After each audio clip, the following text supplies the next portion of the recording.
Hi, this is Aarti. So இந்த செஷன்ல நம்ம என்ன டிஸ்கஸ் பண்ண போறோம் அப்படின்னா நம்மளோட கிளாஸ் 7th NCERT ஜியோகிராஃபியோட chapter 3 our changing earth. So இதுக்கு முன்னாடி வந்து நம்ம சாப்டர் 1 அவர் என்விரான்மெண்ட் பார்த்தோம் and chapter 2 inside our earth பார்த்தோம். ஸோ இதுல வந்து ரொம்ப பேசிக்கான கான்செப்ட்ஸ்லாம் நம்ம வந்து படிச்சிருக்கோம். For example what are the components of environment அப்படின்னு சொல்லி படிச்சோம். என்விரான்மெண்ட் சாப்டர்ல ஈகோசிஸ்டம்னா என்ன, அண்ட் தென் நேற்று வந்து இன்சைட் அவர் எர்த்ல வந்து what are the different layers of earth அப்படின்னு சொல்லி படிச்சோம். ஸோ இந்த மாதிரி மினரல்ஸ் ராக் சைக்கிள் பத்தி படிச்சோம். இந்த மாதிரி ஒரு பேசிக்கான விஷயம் படிச்சிருக்கோம். இதுவும் இந்த கான்செப்ட் அவர் சேஞ்சிங் எர்த்தும் வந்து ஒரு பேசிக்கான டாபிக் தான், அதோட கண்டினியூஷனான ஒரு topic. Okay, so let's discuss this chapter. அந்த டெக்ஸ்ட் ரீட் பண்ணி அவங்க என்ன சொல்ல வராங்க அப்படின்னு சொல்லி ட்ரை பண்ணலாம். ஸோ இது வந்து கண்டிப்பா நீங்க யூபிஎஸ்சி ப்ரிப்பேர் பண்றீங்கன்னா உங்களுக்கு யூஸ்ஃபுல்லா இருக்கும். ஆர் எல்ஸ் நீங்க வந்து கிளாஸ் 7th உங்களுக்கு நீங்களோ இல்லை உங்களுக்கு தெரிஞ்சு யாரும் இருக்காங்கன்னா அவங்களுக்கும் கண்டிப்பா யூஸ்ஃபுல்லா இருக்கும். பிகாஸ் ரொம்ப வெரி பேசிக்ல இருந்து தான் வந்து நம்ம எக்ஸ்பிளைன் பண்ணோம். ஓகேவா, let's get into the topic. First, எப்பவுமே நமக்கு ஒரு கொஸ்டினோட ஸ்டார்ட் பண்ணுவாங்க. இந்த லெசன்ல அப்படி இல்லை, இந்த கொஸ்டினும் இல்லை, ஒரு சர்ப்ரைஸோட ஸ்டார்ட் பண்ணிருக்காங்க அப்படின்னு சொல்லலாம். பார்க்கலாமா? The lithosphere is broken into number of plates known as lithospheric plates. So நம்மளோட lithosphere இருக்கு இல்லையா, நம்ம வந்து first components of environmentல nature அப்படின்னு படிச்சோம். So what are the different components of environment? Just remember பண்ணி பாருங்க. We have studied lithosphere, hydrosphere, biosphere and then atmosphere. So அப்படின்னா ஒரு 4 components of environment அப்படின்னு ஒன்று படிச்சோம். சரியா? இந்த லித்தோஸ்பியர் அப்படிங்கிறது தான் வந்து என்னன்னா நம்ம வந்து எர்த்ல மேல பார்க்கக்கூடிய லேண்ட் மாஸ் அப்படிங்கிறதையும் நம்ம வந்து படிச்சோம். அண்ட் ஆல்சோ இது வந்து கிரஸ்ட் லேயர் ஃபார்ம் கான்ஸ்டியூட் பண்ற ஒரு பிளேட், ஒரு ஸ்பியர் அப்படிங்கிறது கூட நம்ம நேத்து இன்சைட் அவர் எர்த்லயும் நம்ம வந்து லேர்ன் பண்ணிடணும். ஓகே, ஸோ அந்த லித்தோஸ்பியரை வந்து என்ன பண்றாங்க அப்படின்னா டிஃப்ரெண்ட் டைப்ஸ் ஆஃப் பிளேட்ஸா, டிஃப்ரெண்ட் நம்பர் ஆஃப் பிளேட்ஸா வந்து ப்ரோக் பண்ணி வச்சிருக்காங்க. அதை வந்து என்னன்னு சொல்றோம் அப்படின்னா லித்தோஸ்பெரிக் பிளேட்ஸ் அப்படின்னு சொல்றோம். Okay, so you will be surprised to know that these plates move around very slowly. So நம்மளுக்கு என்ன சர்ப்ரைஸ் ஆகும் அப்படின்னு கேட்டீங்கன்னா இந்த பிளேட்ஸ் இருக்குல்ல, இந்த லித்தோஸ்பெரிக் பிளேட்ஸ், இந்த லித்தோஸ்பெரிக் பிளேட்ஸ் வந்து ரொம்ப ஸ்லோவா என்ன ஆகிட்டே இருக்கும் அப்படின்னா மூவ் ஆகிக்கிட்டே இருக்கும். எப்படி, எவ்வளோ ஸ்லோவா? Just a few millimeters each year. ஒவ்வொரு இயரும் ஒரு few millimeters அளவுக்கு தான் வந்து இது மூவ் ஆகும். But it keeps moving daily, on the daily basis, on the yearly basis, கண்டினியூஸா வந்து மூவ் ஆகிக்கிட்டே இருக்கும். சரியா? So இந்த மூவ்மெண்ட் எதனால அப்படின்னு பாத்தீங்கன்னா this is because of the movement of the molten magma inside the earth. So நம்ம ஆல்ரெடி இன்சைட் அவர் எர்த்ல வந்து மேக்மா அப்படிங்கிற ஒரு விஷயம் படிச்சோம் இல்லையா. நம்மளோட எர்த்தோட லேயர்ஸ் ஃபர்ஸ்ட் வந்து கிரஸ்ட் இருக்கும் அண்ட் உள்ளக்க வந்து மேண்டல் இருக்கும் and then it was core அப்படின்னு சொன்னோம்ல. ஸோ இந்த மேண்டல் பார்ட்ல வந்து இது வந்து ஒரு சாலிட் ஏரியா கிடையாது, இது ஒரு செமி சாலிட், ஒரு லிக்விட் ஏரியா அப்படின்னு சொல்லி பார்த்தோம் இல்லையா. ஸோ அதுல வந்து நமக்கு என்ன இருக்கும் அப்படின்னா இந்த மேக்மா வந்து பிரசன்ட் ஆயிருக்கும். ஸோ வெனவர் உங்களுக்கு வந்து ஒரு வல்கனிக் எரப்ஷன் நீங்க வந்து எக்ஸ்ப்ளோர் பண்றீங்க அப்படின்னா what will comes out as lava அப்படின்னா இந்த லேயர் தான், இந்த மேண்டல்ல இருக்கிற இந்த லிக்விட் லேயர் தான் வந்து உங்களுக்கு என்னவா வரும், லாவாவா வெளியே எக்ஸ்ப்ளோர்ட் ஆகும். அந்த மால்டன் மேக்மா வந்து என்ன பண்ணிட்டு இருக்கோம் அப்படின்னா உள்ளக்க ஒரு மூவ்மெண்ட்லயே இருக்கும். ஸோ இந்த மூவ்மெண்ட், இந்த மால்டன் மேக்மாவோட மூவ்மெண்ட் தான் உங்களுக்கு என்ன காஸ் பண்ணுது, இந்த லித்தோஸ்பெரிக் பிளேட்ஸோட மூவ்மெண்ட்டுக்கும் காஸ் பண்ணுது. சரியா? ஸோ இந்த molten magma inside the earth moves in a circular manner. So எப்படி மூவ் பண்ணுமா molten magma? It was in a circular மேனர்ல மூவ் பண்ணும். பிகாஸ் அவர் எர்த் ஒரு மாதிரி சர்க்கிள் ஷேப் தானே, அது வந்து கம்ப்ளீட்டா ஒரு சர்க்கிள் ஷேப் அப்படின்னு சொல்ல முடியாது. Our earth is of geoid shape. Okay, so அந்த மாதிரி இருக்கிறதுனால ஒரு அந்த மால்டன் மேக்மா எப்படி மூவ் பண்ணுது, ஒரு சர்க்குலர் மூவ்மெண்ட்ல மூவ் பண்ணுது. ஓகேவா? And next, the movement of these plates causes changes on the surface of the earth. So இந்த பிளேட்டோட லித்தோஸ்பெரிக் பிளேட்டோட மூவ்மெண்ட்னால என்ன ஆகும் அப்படின்னா நம்ம எர்த்தோட சர்ஃபேஸ்ல நிறைய சேஞ்சஸ் வந்து காஸ் ஆகும். Okay, so the earth movements are divided on the basis of the forces which cause them. So இந்த மாதிரி சர்ஃபேஸ் ஆஃப் எர்த்ல வந்து மூவ்மெண்ட் காஸ் பண்ணுது அப்படின்னு சொல்லிட்டோம். ஸோ இந்த எர்த் மூவ்மெண்ட்டை வந்து நம்ம என்ன பண்ணலாம் அப்படின்னா டிவைட் பண்ணலாம். எப்படி டிவைட் பண்ணலாம்? On the basis of the forces. எந்த ஃபோர்ஸ்னால அந்த எர்த் மூவ்மெண்ட் வந்து நடக்குதோ அந்த ஃபோர்ஸை பேஸ் பண்ணி we can divide the earth movements. The forces which act in the interior of the earth are called as endogenic forces. நம்ம ஆல்ரெடி நிறைய பேசிட்டோம். So what is endo and what is exo அப்படின்னா, so endo அப்படின்னா inside of something, ஏதோ ஒரு மெட்டீரியலுக்கு உள்ளக்க அந்த process நடந்துச்சு அப்படின்னா we use the term endo அப்படிங்கிற term. அதே இது அந்த மெட்டீரியலுக்கு வெளியே வந்து அந்த ப்ராசஸ் கேரி அவுட் ஆகுது அப்படின்னா we call it as exo அப்படின்னு சொல்லிட்டு நம்ம சொல்லுவோம். சரியா? So the forces which act in the interior of the earth. So எர்த்தோட இன்டீரியர்ல அந்த ஃபோர்ஸ் வந்து ஆக்ட் ஆச்சு அப்படின்னா we call it as endogenic forces.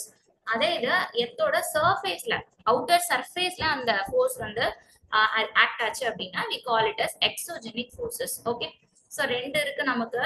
First நம்ம என்ன பார்த்தோம், மால்டன் மேக்மாவோட மூவ்மெண்ட்னால நம்மளோட எர்த் மூவ்மெண்ட் வந்து ஹேப்பன் ஆகுது.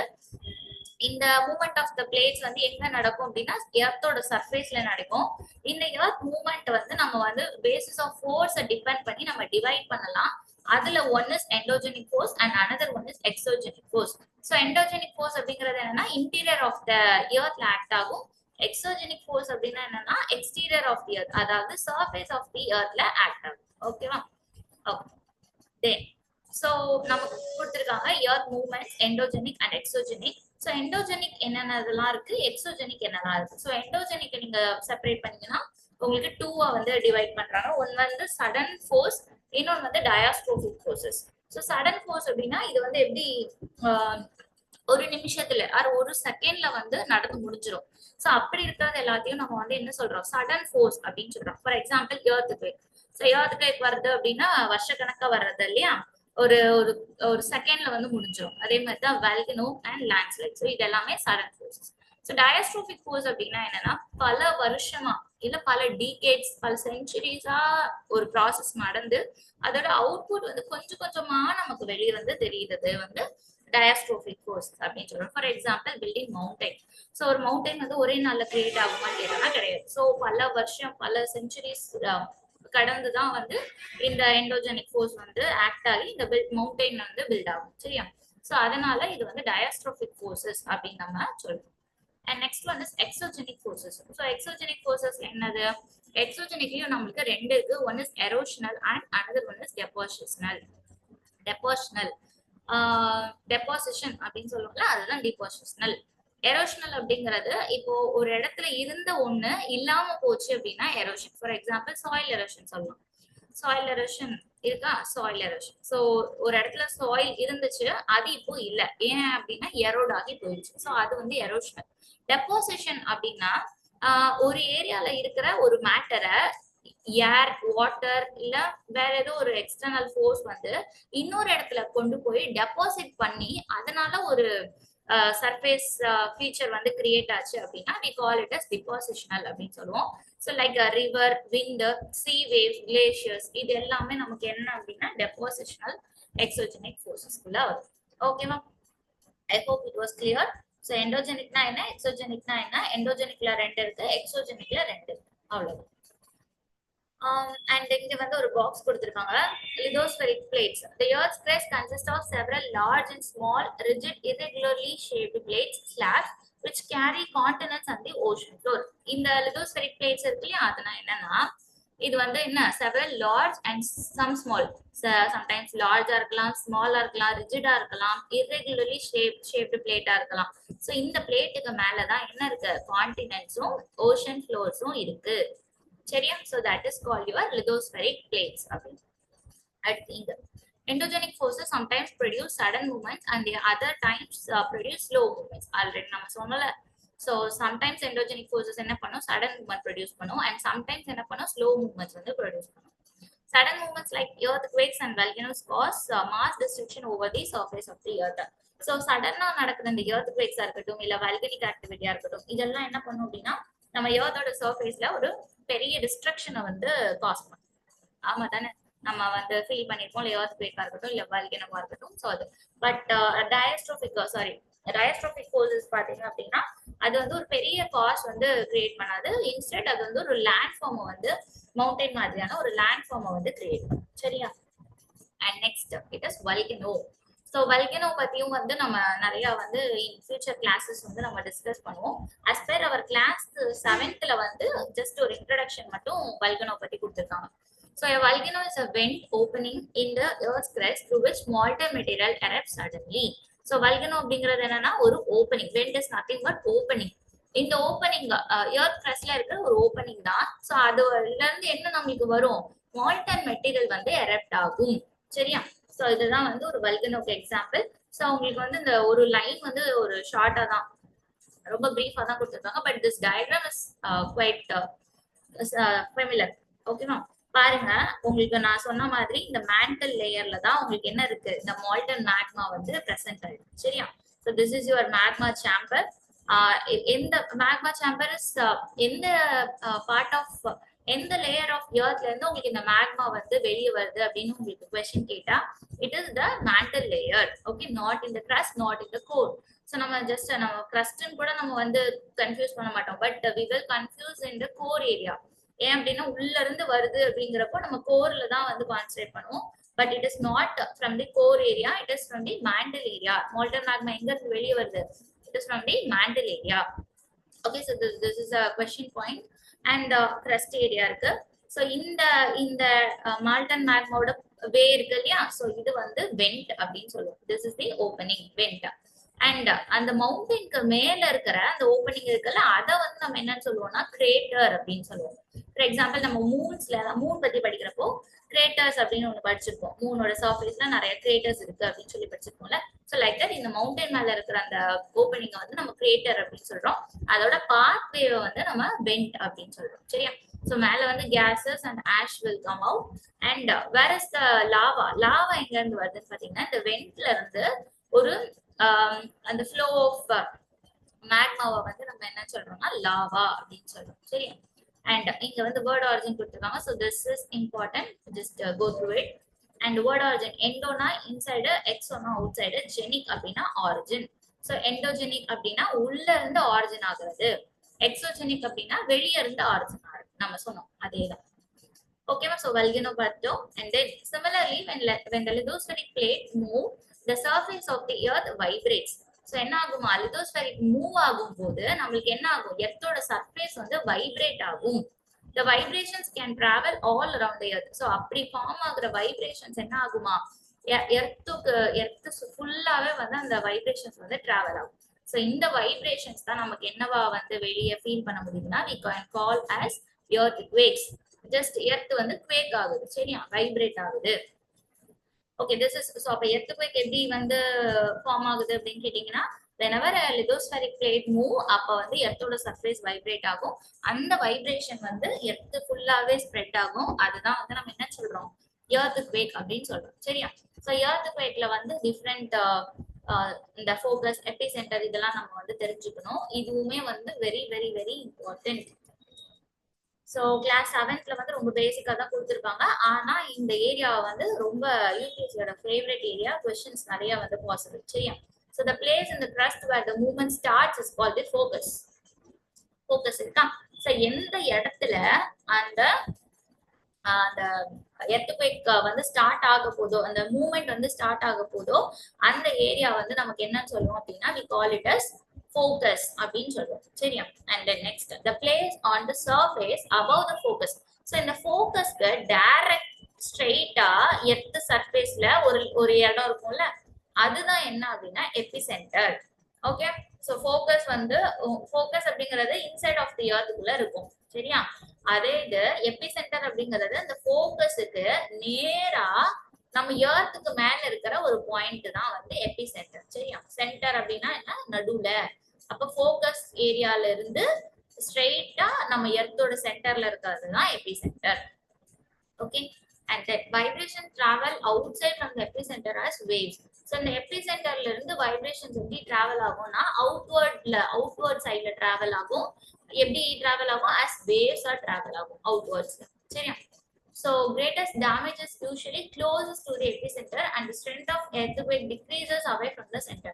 so இந்த மாதிரி ஒரு ஃபோக்கஸ் பாயிண்ட் இருக்கு and எபிசென்டர் இருக்கு and then waves வந்து ஃபார்ம் ஆகுது அப்படின்னு சொன்னோம். இதுல எந்த இடத்துல வந்து நம்மளுக்கு எர்த்குவேக் வந்து அதிகமா நம்மளால ஃபீல் பண்ண முடியும் அப்படின்னா it is closer to the epicentre. இந்த எபிசென்டருக்கு பக்கத்துல இருக்கிற ரீஜன் எல்லாம் கிரேட்டஸ்ட் டேமேஜ் வந்து காஸ் பண்ணும். அதே இது இந்த வேவ்ஸ் அடுத்து இந்த எபிசென்டரை தாண்டி தள்ளி போக போக இதோட ஸ்ட்ரென்த் வந்து எப்படி ஆகும் அப்படின்னா டிக்ரீஸ் ஆகிக்கிட்டே வரும். சரியா? ஸோ இதுல வந்து எப்படிலாம் கொஸ்டின் பாசிபிள், இந்த ஃபோக்கஸ் அண்ட் எபிசென்டரை மாத்தி கொடுக்கலாம். ஸோ இந்த point where the earthquake origin அப்படின்னா it is in the focus. அதே இது அந்த ஃபோக்கஸ்க்கு டைரக்டான point above the surface of the earth னா it is epicenter. And then எங்க வந்து greatest damage cause பண்ணும் அப்படின்னா it is nearest to the epicenter. And then அதோட strength வந்து என்ன ஆகும் அப்படின்னா மூவ் வெளியே வர it will decrease அப்படிங்கிறது நமக்கு வந்து இந்த எர்த்குவேக்ல இருந்து கிளாஸ் 7th புக்ல இருந்து நம்ம எடுத்துக்கிறது. சரியா? ஸோ இன்னும் ஹையர் கிளாஸ் போகும்போது இதை பத்தி இன்னும் நிறைய நம்ம டிஸ்கஸ் பண்ணுவோம்.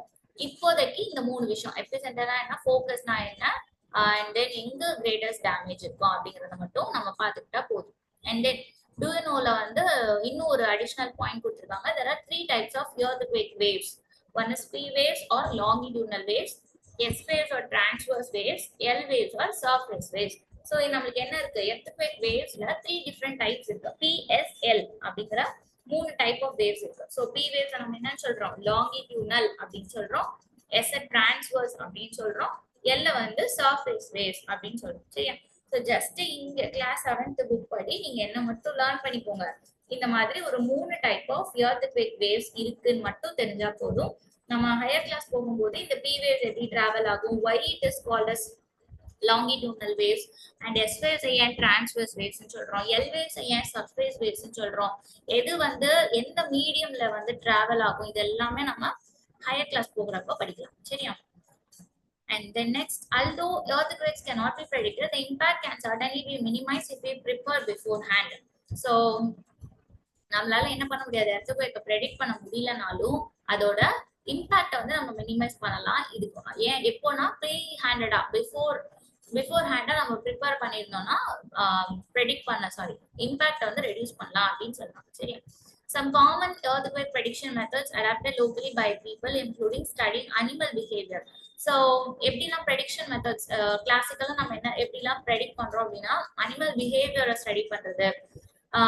Fish in the ponds get agitated. So பாண்ட்ல இருக்கிற ஃபிஷ் வந்து என்ன பண்ணும் அப்படின்னா ஒரு ரெஸ்ட்லெஸ் மூவ்மெண்ட் வந்து காஸ் பண்ணும். ஸோ அப்போ வந்து நம்ம என்ன தெரிஞ்சுக்கலாம்னா எர்த்குவேக் காஸ் ஆக போகுது அப்படின்னு தெரிஞ்சுக்கலாம். ஸ்னேக்ஸ் வந்து சர்ஃபேஸ்க்கு வந்துச்சு அப்படின்னா எர்த்குவேக் வரப்போகுது அப்படின்னு நம்ம தெரிஞ்சுக்கலாம். ஓகே, ஸோ எர்த்குவேக் பத்தின ஒரு கேஸ் ஸ்டடி 2026 ஜனவரி 2001ல வித் வூட்ஸ்டவுன் வந்து ஒரு எர்த்குவேக் பத்தின ஒரு கேஸ் ஸ்டடி கொடுத்துருக்காங்க. Just go through it. So இன்னொன்று வந்து இந்த கேஸ் ஸ்டடில இருந்து நீங்க என்ன வந்து தெரிஞ்சுக்கலாம் அப்படின்னா the earthquake is measured in the Richter scale அப்படிங்கிறது. ஸோ 6.9 on Richter scale இருக்கா அப்படின்னா என்ன, earthquake நம்ம எப்படி மெஷர் பண்ணுவோம் அப்படின்னா we will measure it in Richter scale. Okay, so இது வந்து ஒரு ஃபேமஸான ஒரு பாப்புலரா நம்ம வந்து யூஸ் பண்றது இந்த ரிச்சர் ஸ்கேல் தான். இது போக இன்னும் சில விஷயம்லாம் இருக்கு, அதை வந்து நம்ம அந்த ஹை கிளாஸ் கொடுக்குறப்ப அதை வந்து படிச்சுக்கலாம். ஓகேவா? And next, do you know la an earthquake is measured with a machine called seismograph. So என்ன மிஷின்ல நம்ம earthquake மெஷர் பண்றோம்னா it is through the seismograph. The magnitude of the earthquake is measured on the Richter scale கொடுத்திருக்காங்க. An earthquake of 2.0 or less can be felt only a little. So earthquake 2.0 அதுக்கு கீழே இருக்கிற earthquake வந்து நம்ம ரொம்ப கம்மியா தான் வந்து என்ன பண்ண முடியும்னா ஃபீல் பண்ண முடியும். எப்போ வந்து அது நிறைய டேமேஜ் காஸ் பண்ணோம் அப்படின்னா 5.0க்கு மேல அந்த earthquake இருந்துச்சு அப்படின்னா தான் damage from things falling. So can cause இந்த கீழே விழுறது தள்ளி விடுறது இந்த மாதிரி எஃபெக்ட்லாம் எப்போ வரும்னா 5.0க்கு மேல அந்த earthquakeோட மெஷர்மெண்ட் இருக்கும்போது. அதே இது ஹையர் மேக்னிடியூட் 6.0 வந்து வெரி ஸ்ட்ராங்கா வந்து கன்சிடர் பண்றோம். அண்ட் above 7 அப்படின்னா it is classified as a major earthquake. Okay, so 2.0க்கு கீழே இருந்தா 2.0க்கு கம்மியா இருந்தா லெஸ் ஃபெல்ட். எப்போ ஃபாலிங் ஆகும் அப்படின்னா 5.0.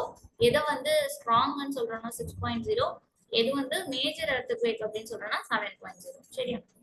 And then earthquake preparedness. So எப்படி வந்து earthquake வரப்போ நம்ம எப்படி ப்ரிப்பேர்டா இருக்கணும் அப்படின்னு பார்த்தோம்னா where to take shelter during an earthquake. So earthquake வரும்போது நம்ம எந்த இடத்துல இருந்தா நம்மளுக்கு வந்து சேஃபா இருக்கும் அப்படின்னா ஃபர்ஸ்ட் வந்து safe spot. So during a kitchen counter, table or desk against an inside corner on wall. So kitchen counterக்கு கீழ டேபிளுக்கு கீழ டெஸ்க்கு கீழ இந்த மாதிரி இருக்கிறதா நம்மளுக்கு வந்து சேஃப் ஸ்பாட் அப்படின்னு சொல்றாங்க. And then stay away from எங்கெல்லாம் போகக்கூடாது அப்படின்னா ஃபயர் பிளேசஸ் பக்கத்துல போகக்கூடாது, ஏரியாஸ் அரௌண்ட் சிம்னி இருக்கிற ஏரியா பக்கத்துல போகக்கூடாது, Windows that shutter including mirrors picture frames. So mirror இருக்கிற மாதிரி பிக்சர் ஃப்ரேம்ஸ் இருக்கிற மாதிரி விண்டோஸ் பக்கத்துல இருக்கக்கூடாது. Okay. And the next, be prepared. எதுக்கு ப்ரிப்பேர்டா இருக்கணும்னா spread awareness amongst your friends and family members and face any disaster confidently. So என்ன பண்ணணும், எல்லாரோடய சேர்ந்து இருக்கணும் அப்படின்னு கொடுத்துருக்காங்க. அண்ட் நெக்ஸ்ட், ஸோ இது வரைக்கும் என்ன பார்த்துருக்கோம், மேஜர் எர்த்குவேக்கும் வல்கனோ அப்படிங்கிறதும் பார்த்துருக்கோம். ஸோ வல்கனோல வாட் ஆர் தி என்னென்ன பார்த்தோம், மேக்மானா என்ன, அண்ட் தென் பெண்ட் எங்க இருக்கு, மேண்டல் சர்ஃபேஸ் பத்தி பார்த்தோம். அண்ட் தென் எர்த்குவேக்ல ஃபோக்கஸ், எபிசென்டர், இதெல்லாம் எந்த இடத்துல வந்து அதிக பாதிப்பு இருக்கும் இதெல்லாம் வந்து நம்ம பார்த்தோம். அண்ட் நெக்ஸ்ட் இப்போ என்ன பார்க்க போறோம் அப்படின்னா major landforms. So what are the major landforms அப்படிங்கிறது இந்த சேஞ்சஸ் ஆஃப் எர்த்னால என்னென்ன மூவ்மெண்ட்ஸ் ஆஃப் எர்த்னால என்னென்ன லேண்ட் ஃபார்ம்ஸ்லாம் கிரியேட் ஆகுது அப்படின்னு சொல்லி பார்க்கலாமா. So the landscape is being continuously worn away by two process. நம்மளோட லேண்ட்ஸ்கேப் வந்து எப்படி ஃபார்ம் ஆகிக்கிட்டே இருக்கு அப்படின்னா ரெண்டு ப்ராசஸ்ல, one is weathering and one is erosion. Okay. So weathering அப்படின்னா என்னன்னா breaking up of the rocks on the earth surface. Rocks வந்து break ஆகி earth surface மேல வந்து settle ஆகுது அப்படின்னா we call it as weathering. Okay. Rock வந்து break ஆகுறத தான் நம்ம என்னன்னு சொல்லுவோம்னா weathering அப்படின்னு சொல்லுவோம். ராக் அப்படிங்கிறது ஒரு பெரிய சர்ஃபேஸ். ஸோ இந்த பெரிய சர்ஃபேஸ் வெதர் ஆகி ஏதோ ஒரு நாள வெதர் ஆகி குட்டி குட்டியா சாயிலோ இல்ல ஸ்டோனோ வந்து ஃபார்ம் ஆகும். இது வந்து வெதரிங் அப்படின்னு சொல்லுவோம். சரியா. And then erosion is the wearing away of landscape by different agents like water, wind and ice. So erosion அப்படின்னா என்ன, இந்த வெதர் ஆகி இந்த குட்டி குட்டி மெட்டீரியல்ஸ் இருக்குல்ல, இந்த குட்டி குட்டி மெட்டீரியல்ஸையும் வந்து என்ன பண்ணுவோம், வியராகவே பண்ணிட்டு போவோம். என்னது, விண்டா இருக்கலாம் இல்ல வாட்டரா இருக்கலாம். இந்த மாதிரி ஏதோ ஒரு ஏஜென்ட், எக்ஸ்டர்னல் ஏஜென்ட் வந்து இந்த வெதர் ஆகி இருக்கிற அந்த குட்டி மெட்டீரியல்ஸ மூவ் பண்ணி வேற இடத்துக்கு கொண்டு போச்சு அப்படின்னா it is called erosion. Okay. So the eroded material is carried away or transported by water, wind, etc. So இவங்க எல்லாம் என்ன அப்படின்னா erosion agent அப்படின்னு சொல்லுவோம். And eventually deposited. So எங்கேயாச்சும் போய் டெபாசிட்டும் பண்ணிடும். This process of erosion and deposition create different landforms on the surface of the earth. So இந்த erosion and deposition என்ன பண்ணும் அப்படின்னா surface of the earth various landforms வந்து கிரியேட் பண்ணும். ஓகே. ஃபர்ஸ்ட் நம்ம என்ன பார்த்தோம், வாட்டர் அண்ட் விண்ட் பார்த்தோம்ல. ஸோ எப்படி வந்து ஒரு ரிவர் வந்து ஒர்க் ஆகுது அப்படிங்கறத கொடுத்துருக்காங்க, பார்க்கலாமா. The running water in the river erodes the landscape. So ஒரு ரிவர்ல வந்து வந்துட்டு இருக்க ஓடிட்டு இருக்கிற வாட்டர், ரன்னிங் வாட்டர் வந்து என்ன பண்ணும், அந்த லேண்ட்ஸ்கேப்பை என்ன பண்ணும்னா எரோட் பண்ணும். ஸோ இந்த மாதிரி ஒரு ஃபார் எக்ஸாம்பிள் ஒரு மவுண்டைன் இருக்குன்னு வச்சுக்கோங்க. ஸோ இந்த மவுண்டனுக்கு நடுவுல வந்து ஒரு ரிவர் வந்து பாஸ் ஆகுது அப்படின்னு வச்சுக்கோங்க. ஸோ ரிவர் வந்து கண்டினியூஸா போய்கிட்டே ஒரு பல டீகேட்ஸா பல செஞ்சுரிஸா போயிட்டே இருக்கு அப்படின்னா ஒரு டைம் ஒரு செட் ஆஃப் பீரியடுக்கு அப்புறம் என்ன ஆகும், இந்த மலைக்கு நடுவுல ஒரு பாத்வே வந்து பாஸ் வந்து கிரியேட் ஆகும். So how this passes are created அப்படின்னா this is through the work of a river. ஒரு ரன்னிங் வாட்டர் வந்து கண்டினியூஸா அந்த மலையை வந்து இடிச்சுக்கிட்டே போயிட்டே இருக்கு அப்படின்னா அங்க வந்து ஒரு வெதரிங் நடந்து அங்க வந்து ஒரு பாதை வந்து நம்மளுக்கு கிரியேட் ஆகும், which is called as pass. நம்ம ஹிமாலயாஸ்ல எல்லாம் பாத்தீங்க அப்படின்னா நிறைய வந்து பாசஸ் வந்து படிக்கும். ஸோ அந்த பாசஸ் எல்லாமே எப்படி கிரியேட் ஆனதுதான் இந்த ரிவரோட ஒர்க்னால கிரியேட் ஆனது. சரி. So when the river tumbles at steep angle over very hard rocks or down a steep valley, it forms a waterfall. So ஒரு waterfall எப்படி ஃபார்ம் ஆகுது, ஸோ ஒரு ரிவர் வந்து என்ன ஆகுது, ஒரு ஸ்டீப் ஆங்கிள், இதுதான் ஸ்டீப் ஆங்கிள், ஒரு சடனா வந்து ஒரு ஆங்கிள் கிரியேட் ஆகுது இல்லையா. ஸோ இந்த மாதிரி ஸ்டீப் ஆங்கிள் ஒரு ஹார்ட் ராக்குக்கு மேல இல்ல ஒரு ஸ்டீப் வேலி சைடுக்கு கீழே, ஸ்டீப் வேலி சைட்ல இருந்து கீழே விழுது அப்படின்னா அப்ப என்ன நம்மளுக்கு ஃபார்ம் ஆகும், it forms a waterfall வந்து ஃபார்ம் ஆகும். சரியா. ஸோ இது வந்து hard rock, software rock undercut by the power of water. So software rock என்ன ஆகுமா, வாட்டரோட பவர்னால கட் ஆகும். ஓகேவா. ஸோ இது வந்து ஒர்க் ஆஃப் ரிவர்ல படிக்கிறது. Do know there are thousands of small waterfalls in the world. The highest waterfall என்னவா, Angel Falls at Venezuela. South அமெரிக்கால இருக்கிற ஏஞ்சல் ஃபால்ஸ் தான் வந்து நம்மளுக்கு ஹையஸ்ட் வாட்டர்ஃபால் வேர்ல்டுல. And other waterfalls and are Niagara Falls located between Canada and யூஎஸ்ஏக்கு நடுவில் இருக்கிற Niagara Falls and Victoria Falls எங்க இருக்கு ஜாம்பியா அண்ட் ஜிம்பாப்வே ஆப்பிரிக்காக்குள்ள இருக்கிற விக்டோரியா ஃபால்ஸ் இதெல்லாம் அதர் வாட்டர் ஃபால்ஸ் கொடுத்துருக்காங்க. Okay and next as the river enters the plain it twists and turns forming large bends known as meanders. So நம்ம என்ன சொன்னோம் first waterfall steep angle இருந்து வெளி வந்தது வாட்டர்ஃபால் அப்படின்னு சொன்னோம். ஸோ இந்த வாட்டர்ஃபாலுக்கு அப்புறம் வந்து என்ன ஆகும் ஒரு பிளெயின் ஏரியாக்குள்ள இந்த வாட்டர் வந்து ரீச் ஆகும் இல்லையா. ஸோ அப்படி இந்த பிளெயின் ஏரியாக்குள்ள வந்ததுக்கு அப்புறம் அது என்ன பண்ணும் ஒரு ஸ்ட்ரெயிட் லைன்ல போகுமான்னு கேட்டா கிடையாது. இந்த மாதிரி ஒரு ட்விஸ்ட் அண்ட் டர்ன்ஸ் இருக்கிற ஒரு பாத்வேயை தான் இந்த ரிவர் வந்து எடுக்கும். சரியா. ஸோ இந்த பெண்ட்ஸை தான் நம்ம என்னன்னு சொல்றோம் அப்படின்னா மியாண்டர்ஸ். இந்த இருக்குல்ல இந்த பெண்ட். ஸோ இந்த பெண்ட்ஸை தான் நம்ம மியாண்டர்ஸ் அப்படின்னு சொல்றோம். சரியா. So due to continuous erosion and deposition along the sides of meander the ends of meander loop come closer and closer in due course of time. Okay, so இப்ப வந்து நிறைய தண்ணி வரும்போது என்ன ஆகும் இந்த மியாண்டர் வந்து இப்படி இவ்வளவு தூரத்துக்கு வந்து இப்படி எல்லாம் போகும். ஆனா தண்ணி வந்து கம்மியாயிடுச்சு அப்படின்னா இந்த அளவுக்கு வந்து உங்களுக்கு மியாண்டர்ல இருக்கிற அந்த ஃப்ளோ இருக்குமான்னு கேட்டா கிடையாது. சோ ஆரம்பத்துல இவ்வளவு தண்ணி வந்து இங்க வரைக்கும் போயிட்டு திரும்பின அந்த வாட்டர் கொஞ்ச நாள் கழிச்சு வாட்டர் ஸ்கேர்சிட்டி இல்ல வாட்டர் வந்து கம்மி ஆகும் போது என்ன ஆகும் இவ்வளவு தூரம் தான் போகும். அப்போ இந்த ஆல்ரெடி ஃபர்ஸ்ட் போன வாட்டர் பாத் இருக்கு, இப்ப போற நியூ பாத் இருக்கு. அப்ப அங்கனக்குள்ள இருக்கிற ஒரு இங்க இருக்கிற வாட்டர் மட்டும் என்ன ஆகும் கட் டவுன் ஆகி இந்த மெயின் ஸ்ட்ரீம்ல இருந்து தனியா வந்துடும். சரியா, புரியுதா நான் சொல்றது? இந்த மாதிரி வந்திருக்கும் ஃபர்ஸ்ட். பட் இப்ப வந்து என்ன வாட்டர் இல்லாதனால இது வந்து எங்க போகலன்னா இந்த சைட்லாம் போகல, ஜஸ்ட் ஸ்டாப்ஸ் ஹியர் இட்செல்ஃப். இந்த இடத்துலயே வந்து ஸ்டாப் ஆயிடுச்சு. அப்போ இங்க இருக்கிற லேக் வந்து இங்க இருக்கிற வாட்டர் வந்து என்ன ஆயிரும் ஐசோலேட் ஆகிரும் இந்த மெயின் ஸ்ட்ரீம்ல இருந்து. அப்படி மெயின் ஸ்ட்ரீம்ல இருந்து வாட்டர் இல்லாதனால அந்த ஃப்ளோ கிடைக்காம ஐசோலேட் ஆகி இங்க ஒரு வாட்டர் சிஸ்டம் இருக்கா, வாட்டர் பாடி இருக்கா, அதுக்கு பேர் என்ன அப்படின்னா ஆக்ஸ்பவ் லேக். புரியும் நினைக்கிறேன். So I will explain again. So இந்த மாதிரி உங்களுக்கு வந்து நிறைய தண்ணி இருக்கும்போது என்ன நடக்குது இந்த மாதிரி அதிகமா ஃபாஸ்டா மூவ் ஆகி வருது. ஸோ ஒரு டைம்ல என்ன எப்படி இந்த வாட்டர் வந்து வந்திருக்கும்னா இவ்வளவு தூரத்துக்கு வந்திருக்கும். சரியா, இது வந்து ஃபர்ஸ்ட் ஏதோ ஒரு டைம்ல ஃபார் எக்ஸாம்பிள் ஒரு 2020ன்னு வச்சுக்கோங்க. ஸோ 2020ல இந்த அளவுக்கு வந்துச்சு வாட்டர். இப்போ 2025 என்ன ஆச்சு அப்படின்னா வாட்டர் வந்து குறைஞ்சிருச்சு, வாட்டர் லெவல் வந்து குறைஞ்சிருச்சு. அப்ப என்ன நடக்கும், வாட்டர் லெவல் குறைஞ்சிச்சுன்னா உங்களுக்கு வாட்டர் லெவல் குறையும் போது வாட்டரோட ஸ்பீட் அண்ட் ஃப்ளோவும் குறையுமா. அப்ப இங்க வரைக்கும் வராம என்ன பண்ணிடுச்சு இங்கேயே ஸ்டாப் ஆயிடுச்சு. அப்ப இங்கேயே ஸ்டாப் ஆயிடுச்சு அப்படின்னா இங்க இருக்கிற கொஞ்சோண்டி வாட்டர் என்ன ஆகும் இந்த மெயின் ஸ்ட்ரீம் ஆஃப் வாட்டர்ல இருந்து ஐசோலேட் ஆயிடும். அப்படி ஐசோலேட் ஆன வாட்டர் பாடி தான் we call it as Oxbow Lake. ஓகேவா? So அதெல்லாம் இங்க கொடுத்திருக்காங்க. In the along the sides of meander, the ends of meander loop come closer and closer. In due course of time, the meander loops cut off. The meander oda loop வந்து cut off ஆயிடும் from the river and forms a cut off lake. So ஒரு cut off lake form ஆகும். It is called Oxbow Lake. சரியா? And at times the river overflows its banks. So சில நேரம் என்ன பண்ணும் அதோட பேங்க தாண்டி ஓவர்ஃப்ளோவும் ஆகும். சரியா? This led to the flooding of the neighboring area. So அப்ப வந்து flooding வந்து நடக்கும். As it floods, it deposits layers of fine soil and other material called sediments along its banks.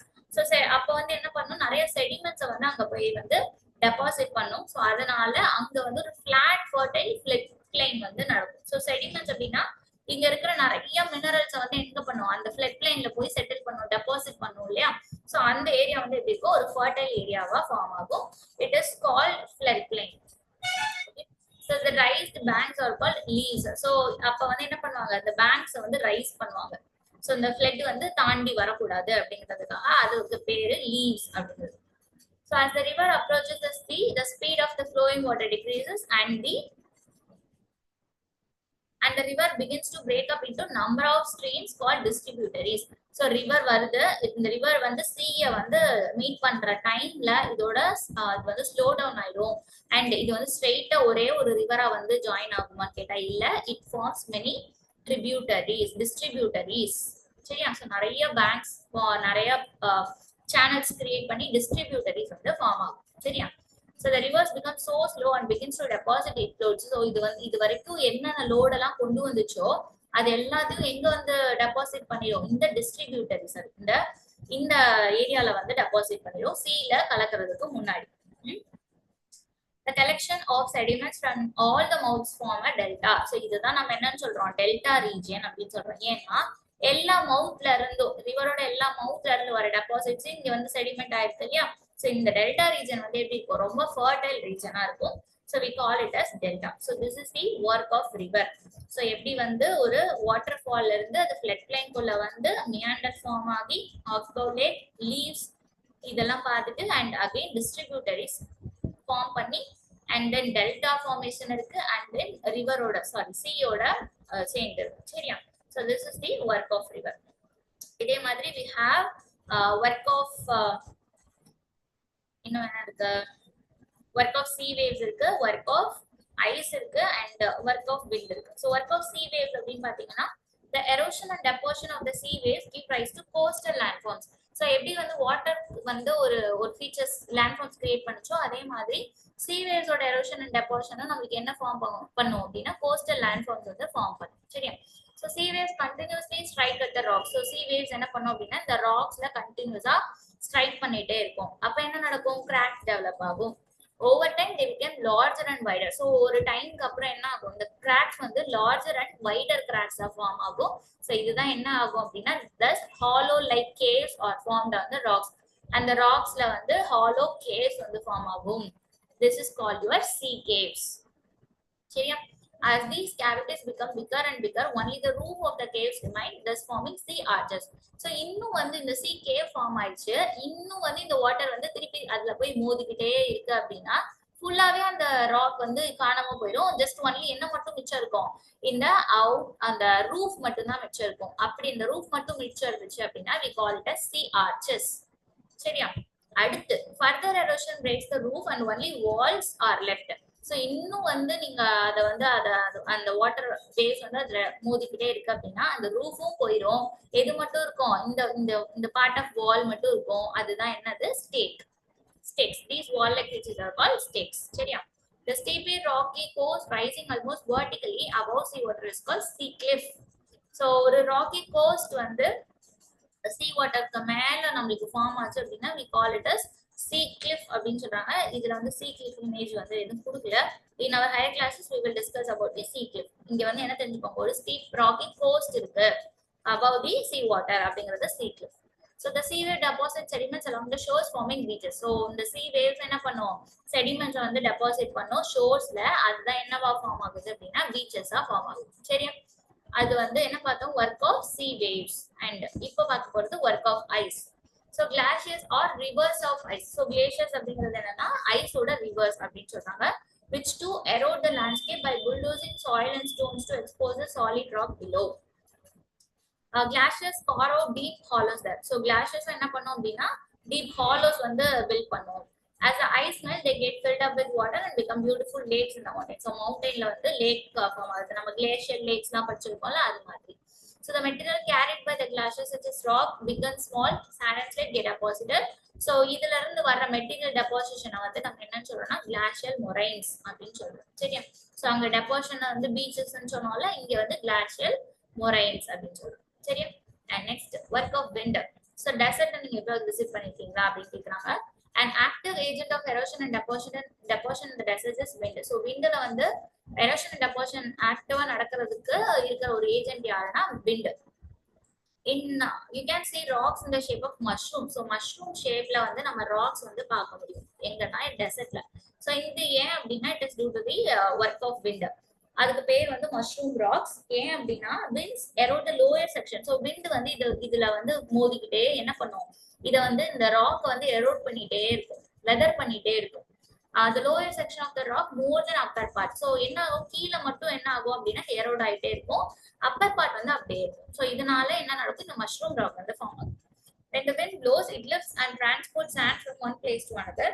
when it stops blowing the sand falls and get deposited in low hill. so low hillல வந்து நம்மளுக்கு வந்து இந்த mushroom like structure வந்து form ஆகும். And இந்த mushroom like structure form ஆகும்போது இதுல இருந்து கிடைக்கிற அந்த மற்ற பீசஸ்லாம் இருக்கு இல்லையா, ஸோ இதெல்லாம் வந்து நம்மளோட பிளெயின் சர்ஃபேஸ்ல போய் டெபாசிட் ஆகி அங்க வந்து நம்மளுக்கு என்ன ஃபார்ம் ஆகும் அப்படின்னா சாண்ட் டியூன்ஸ். ஸோ நான் ஜென்ரலி இங்க இந்த மெட்டீரியலும் நம்மளுக்கு சாண்ட் டியூன்ஸ் ஃபார்ம் ஆகலாம், ஆர் எல்ஸ் நம்மளுக்கு ஜென்ரலா டெசர்ட்ல வந்து நிறைய சாயில் மெட்டீரியல்ஸ் இருக்கும் இல்லையா. ஸோ இதுவுமே வந்து ஒரு இடத்துல இருந்து இன்னொரு இடத்துக்கு போய் நம்மளுக்கு என்ன ஃபார்ம் ஆகலாம் அப்படின்னா சாண்ட் டியூன்ஸ் வந்து ஃபார்ம் ஆகலாம். When the grains of sand are very fine and light, the wind can carry it over very long distances. So இந்த சாண்ட் வந்து ரொம்ப குட்டியா ஃபைன் அண்ட் லைட்டா இருக்கும்போது நம்மளால என்ன பண்ண முடியும், விண்டால ஒரு லாங் டிஸ்டன்ஸ்க்கு வந்து அதை கேரி பண்ணிட்டு போக முடியும். ஸோ அந்த சாண்ட் வந்து ஒரு லார்ஜ் ஏரியால போய் டெபாசிட் ஆகும், which we call it as loess. LOESS loess அப்படின்னு சொல்றோம்.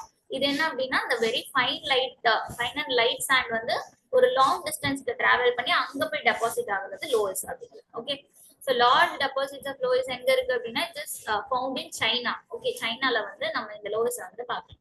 So with this we have completed the chapter our changing earth. So இது வந்து கம்ப்ளீட் பண்ணிட்டோம். அண்ட் இதுல இருக்கிற புக் பேக் கொஸ்டின்ஸ் மட்டும் நம்ம பார்க்கணும், which is not and so என்னென்னலாம் பார்த்துருக்கோம் அப்படின்னா work of first work of river பார்த்தோம், and work of sea waves, work of wind, sorry, work of ice and work of wind வந்து கம்ப்ளீட் பண்ணிருக்கோம். So book back questions, which is not an erosional feature of a sea wave. Sea wave ஓட erosional feature எது அப்படின்னா it is not an erosional கேட்டாங்க, it is beach. Beach is a depositional feature. So the depositional feature of a glacier is called as moraine அப்படின்னு பார்த்தோம். glacial moraine சொன்னோம்ல, which is caused by the sudden movement of earth. volcano வந்து sudden movement. mushroom rocks are found in desertsல இருக்கும். oxbow lakes are found in நம்மளுக்கு எங்க இருக்கும், river வேலிஸ்ல இருக்கும். சரியா? ஸோ இது மட்டும் இல்ல, கீழே இருக்கிற match the following and give reasons எல்லாத்தையுமே நீங்க வந்து ட்ரை பண்ணி பாருங்க. If you have any doubt kindly comment.